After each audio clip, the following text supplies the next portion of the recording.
Hello YouTube, this is Charlie426, and today we have the review of the newly released HGUC Efreet Schneid.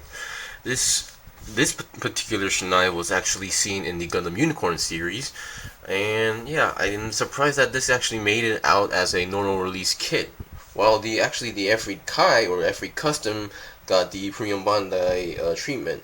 Personally, I find that a really interesting a business tactic or marketing tactic in terms of the company, because this is a very good chance for those who missed the premium Bandai exclusive Reborn to 100 Efreet Schneid, and those who were, and they basically blocked off their alternatives for the Efreet Kai, so everybody would go for the Reborns 100. I find that a really interesting and genius business tactic, if you ask me. But anyway, let's get on to the review. First of all, I am very, very impressed by this kit. When they mean accelerated evolution, they weren't joking around. The quality of this kit is fantastic. The only weird aspect is the stickers. They're not terrible, however, it's just the areas they used as a sticker were kind of, very uncommon, something that you wouldn't see too often. But anyway, let's get on to the review. First, what you get is, of course, the Efreet Schneid, and you get a bunch of these. I saw these were daggers, but these are more like heat darts. I'll get into that later. You get a sticker sheet, and as you can see, I did not use all of them. Actually, there was one more sticker I sort of messed up because I did not read the manual properly, and there were some parts I colored. And then you get some polycaps leftovers. And let's see what else we got. You get a giant bazooka with a trigger finger that goes for it. However, I'm assuming this giant bazooka is like from the old kits, because it does not use any of the hand and peg and hole system on the hand or on the weapon. And yeah, besides the 14 daggers that's on the main body of the kit, you do get 2 more daggers with a different handle, with the heated up version. So that's that. Sorry for the number. I think I forgot to grind that one off. So okay, let's get on to the review. First of all, after reading the instruction manual, I was kind of shocked to find out who the pilot was for this mobile suit in the Unicorn Gundam series. It apparently was Fred Reber, who was also in the Slave Race Corporation, or Slave Race Corps, who was piloting the Gundam Pixie. Now, we all know, or those who know the story, the Gundam Pixie and the Efreet Schneid, the original Efreet Schneid with the horns on the shoulders, got left, and then apparently the original pilot died, and he took over the Efreet Schneid. So, oh well. Anyway, let's get on to the review. First of all, the build of this kit was very, very impressive. Like the Barzam, it was kind of mind-blowing. It kind of felt like I was building a master grade in 1:144 scale. So yeah, this is what it's supposed to be, not like RG. It's just my slight opinion on that. Okay, let's start with the head. Apparently, I did not panel line the cables on the body, but I did panel line the one on the face. I think I forgot to do this on the process because I was kind of rushing my build.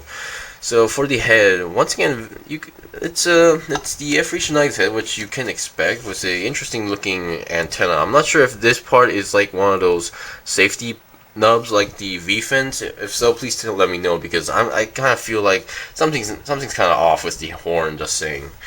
The mono eye is a green sticker, and you can move the mono eye with popping the section of the head, and then you will reveal the switch, and you can move the mono eye left and right if you want to do so. I usually leave it on the middle. However, one thing I realized is that the mono eye. Sorry about that. The mono eye tends to move on its own sometimes, so I don't know how that's the case. It's like I didn't shake it, but every time I look at it, sometimes it's a little bit off to the side, but yeah. For the head, there's not much movement. You can go down that much, up that much, 360. If you know your way around, it is technically possible. And for the neck joint, it is not the typical polycap, it's rather a plastic ball joint. A separate piece. if you guys are picky about that. The color separation is once again very fantastic, and also sorry for my camera light. The actual color is kind of mine on the screen is showing like as a really typical purple color, but it's more like a pinkish purple color, so it should be lighter than my camera. So let's see, the cockpit is a separate piece.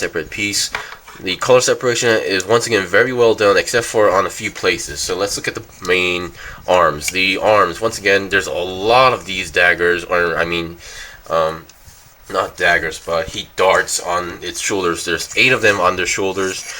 Once again, these are stuck in place. I mean, you can take them off simply like, come on, you can take them off like that, but you cannot rotate them because there's these small hinges or pegs that actually locks it into place, like in this area, so you can't really rotate them. So be careful not to force them. And also, if you're wondering how the daggers work, they're separate color pieces, just like that.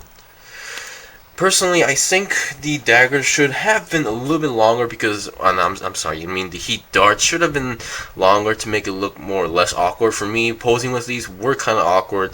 And also, in the instruction manual, they don't really tell you to pose with these ones, because the handles are kind of more thinner than the ones that are on these, which I will get into later. So I'll just take this off one, so to get you guys a better idea. For the arm articulation, it can go to the side like that. It can go up that much, 90 degrees, and it's connected to a main ball joint. It can go forward a little bit, backward a little bit. So yeah, that's as far as we go. And the arms are on your typical 360 swivel joints. And there goes another dagger. Yeah, it's kind of difficult to move around with all these daggers.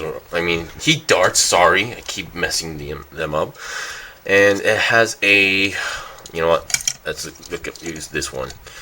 It does not have a double joint. It's more than a 90 degrees. I mean, you can technically force your way through and go a double joint. So you can go more than 90 degrees, but it's really stiff, so you might need to be careful not to force it through. But yeah, it can go as far as that much as I can tell. And let's see, your hands are on your typical ball jointed hands, and as I told, you only get 3 hands, 2 of the multi-purpose hands and 1 for the trigger finger that goes onto the bazooka.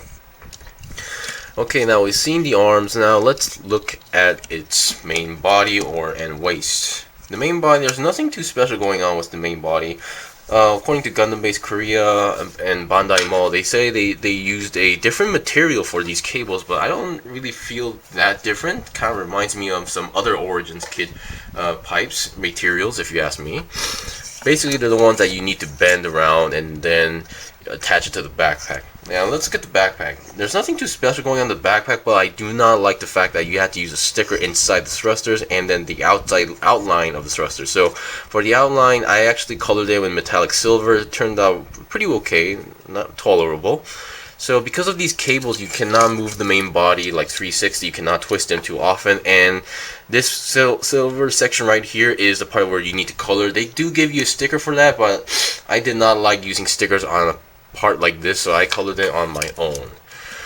So that's that. Let's see. Okay, now let's look at its waist. The waist section. Now, there were some parts where stickers were required. So this orange section is one of the places, which is okay. This part was okay, but this part, what they told you to do is there's another sticker inside the thruster right over here, and then what you were supposed to do is that there was another orange sticker that wraps around this section here, and I did not like that, and it kind of messed up, so I ripped it off. So it's, to be honest, as long as you get this sticker right, it does not look awkward at all, so it's not much of a loss. So for the front skirt armors, they are single pieces, but you can separate them in ball. You can separate them since they're the separate ball jointed types. The back skirts do not move at all. The side skirt do move a little bit. So for the legs, you can go about 90 degrees up front, and has a double joint bend, and then your typical ball jointed feet, and has a side swivel. So if you want to, you can move it around. And for this part, this orange section here is also a sticker. Let me get a close look. Yeah, this is a sticker, and then same principle as the previous one, you have to wrap it around and then put another black sticker inside. I honestly recommend you to color this part or just wing it, because this is kind of one of the weirdest stickers I ever seen. At first, it does not make any sense because of the size, but once you get used to it, you will sort of get the gist of it. Just saying. Okay, so I think that's pretty much it for the kit itself. Now let's look at its weapons. Once again, the weapons are not much. You get the bazooka and can hold it with no problem at all. But once you're going to use the bazooka, be careful where you're positioning it. You have to position it on the inside of the shoulder like that, and then peg it in, so you don't actually damage the daggers. I mean darts. Fart. It's kind of difficult to get those right. So yeah, pretty much it. And then there is an image where you can hold the bazooka with two hands using this handle. I tried it. It's not an easy task, so if you can do it, go for it. And there's another sticker for the scope, a very nice purple metallic sticker if you ask me, or kind of pink, I'm not sure which one, but yeah. So if you already have built a few DOMs, you should know how these bazookas work. Okay, there we go. Now let's look at its other main weapons, the heat darts. Once again, there are 14 heat darts around. There's 8 on the shoulders, 4 on the arm guard, and then 2 on the back. So for the back, you can actually attach it like this. There's only 2 on one side, so you can't attach it on each side. But yeah, you can attach it like that. So that's a very good effect. And then this arm guard, it's supposed to, you attach it on the back of the arm like this, but I've tested it and you can actually attach it onto the side because there you have these holes on the side as well, so they work that as well. For these normal ones, you just you know, plug it in, and it's wobbly, it's gonna fall down like that. So yeah, for this one, it actually holds it pretty decently. Once again, you can hold it, put it in, doesn't fall off. And also I'm going to tell you to be careful while using these. These do bend a little bit too easily. I actually almost bent one on the process of plugging it in. So yeah, you can also attach it from the bottom of the hand. I've tested this out and it works perfectly fine. So you can do all sorts of poses like this. If you actually see my intro video, you saw one of the famous poses or scenes that the Efreet Schneid did with the Gym 2 semi-striker. So yeah, you can do that as well. And these things do have these pegs on the side, which I'm not really too sure what they serve for. I mean, you can't really peg them in, so I'm not really sure what their main purpose is. So anyway, yeah, that was pretty much it for the review of the Efreet Schneid. Once again, if you're a big fan of the Efreets, this is a kit for you. And yeah, this is a very good kit for you, and you won't be disappointed at all. You get a giant bazooka and such, and you get like 14 heat darts. And yeah, the only complaint if I had to make would be that I wish they would have given like an open hand so you can do more better poses, but that's just me. And thanks to this kit, I am going to now search for the Reborn 100 version of this, and I know what the problem is with that kit, but I don't really, you know, care too much about those details. Anyway, thank you for watching the review. This was the review of the newly released HGUC Efreet Schneid. If you guys got any questions or requests, leave a comment below. If I got anything wrong, leave a comment below as well. I still have more kits to buy and build and make reviews out of, so please stay tuned. Until then, see you guys next time.